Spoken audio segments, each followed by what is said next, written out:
Hello semester 6 students. तो आप लोगों का जो मेजर 12 पेपर है दैट इज मैट्रिक स्पेस, इसका एग्ज़ाम जो है आई थिंक 24 को है। SKMU यूनिवर्सिटी की बात कर रही हूँ मैं।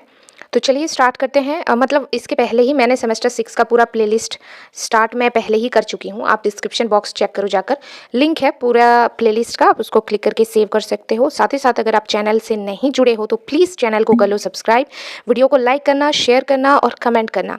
कमेंट करना बहुत ज़रूरी है, साथ ही साथ शेयर और सब्सक्राइब और लाइक करना भी ज़रूरी है, क्योंकि मैं तुम लोगों के लिए इतनी मेहनत कर रही हूँ, बदले में तुम्हें भी मेरे लिए कुछ करना चाहिए। जिसके लिए मतलब होता है ना कि दोस्ती किसमें होती है बताओ, जो जिसमें दो पर्सन, पहला पर्सन और दूसरा पर्सन, दोनों का 50% योगदान हो, है ना। तो अगर हम फ्रेंड्स बनना चाहते हैं तो मेरी ओर से तो 50% बिल्कुल पक्का है। आप देख रहे हो मैं आप लोगों के लिए लगातार क्वेश्चंस लेकर आ रही हूँ।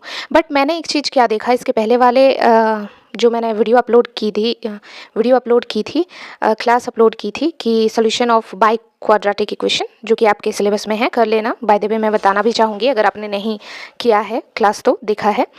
तो उसमें एक स्टूडेंट ने मुझे कमेंट किया कि मैम आप जो क्वेश्चन प्रोवाइड करते हो प्लीज़ मैं आपका ज़्यादा समय नहीं लूँगी, लेकिन थोड़ा सा सुन लो 1.5 स्पीड में लगा के, ठीक है, कि मैम आप जो भी क्वेश्चंस प्रोवाइड करते हो वो सारे क्वेश्चंस एग्ज़ाम्स में आ जाते हैं। तो मैंने सोचा ठीक है यार, तो फिर करो। बट उसने कमेंट तो किया है, देखा भी है क्लास, बट लाइक नहीं किया है। तो इससे मुझे एक चीज़ ख़राब, मतलब थोड़ा सा होता है ना, ऑफ कोर्स यार ख़राब तो लगेगा ना। वो लाइक भी तो कर सकता है, कर सकती है ना। तो लाइक तो करो, तब तो मुझे मोटिवेशन मिलेगा। चलो अब मैं ज़्यादा नहीं बोलूँगी, बाकी आप समझदार हो। जैसे आप फीडबैक दोगे वैसे वैसे मेरा कॉन्फिडेंस ग्रो होगा, जैसे मेरा कॉन्फिडेंस होगा वैसे वैसे कंटेंट आपको मिलेगा। That's it. क्वेश्चन देखिए क्या है, every open sphere in a metric space is open set. ये पक्का है, पूछा जाएगा, लिख के ले लो मेरे से। Every open sphere in a metric space is open set. अब आप कहोगे मैम यहाँ पर मैट्रिक स्पेस समझा दो, ओपन स्फीयर समझा दो, ओपन सेट समझा दो। भाई मेरे से नहीं होगा। क्यों? क्योंकि जब मैं कॉन्सेप्ट वाली क्लासेस लेकर आती हूँ तब तो तुम लोग गायब हो जाते हो। जैसे अभी एग्जाम है, इसलिए अभी ढूंढते फिर रहे हो कि कौन कौन से क्वेश्चन। ये सच्चाई है जो कि कड़वी है, बट मुझे कोई फ़र्क नहीं पड़ता। देखो, क्योंकि मैं एज अ आपका फ्रेंड, आप जो भी समझ लो, एज अ टीचर मैं आपको तो यही गाइड करूँगी। क्योंकि जब मैं कंसेप्ट की क्लासेस शुरू करती हूँ तो उसमें व्यूज़ ही नहीं आते। इसका मतलब क्या है, बच्चे कंसेप्ट को सीखने के लिए, आप लोग कंसेप्ट सीखना ही नहीं चाहते हो, आप लोग क्लास बेसिक सीखना ही नहीं चाहते हो। जब एग्ज़ाम आता है, फॉर्म फिलअप होता है, देन आप इंपॉर्टेंट क्वेश्चन ढूंढने आ जाते हो।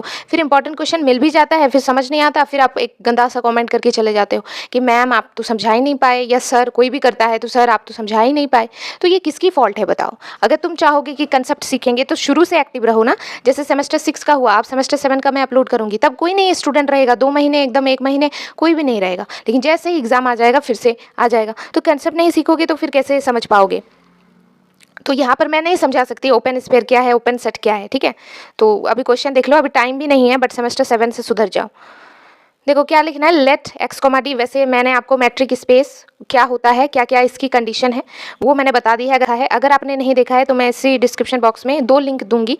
नीचे वाला जो लिंक होगा ये सेमेस्टर 6 का पूरा प्लेलिस्ट का होगा, ऊपर वाला में मैट्रिक स्पेस का डेफिनेशन एंड जितने भी प्रॉपर्टीज़ है उसका होगा। Let x comma d be a metric space and s r x naught is an open sphere. ठीक है, एक्स कॉमा डी क्या है, मैट्रिक स्पेस लेट मानना है, और एस आर एक्स नॉट क्या है, ओपन स्फीयर है। सेंटर्ड क्या है इसका, एक्स नॉट, विथ रेडियस क्या है इसका, आर। ये चीज़ आपको लिखना है। अब देखो मैट्रिक स्पेस क्या होता है, ये पूरा एक्स कॉमा डी है, ये इसका रेडियस है, ये एक्स नॉट है, ये इसकी डिस्टेंस एक्स है।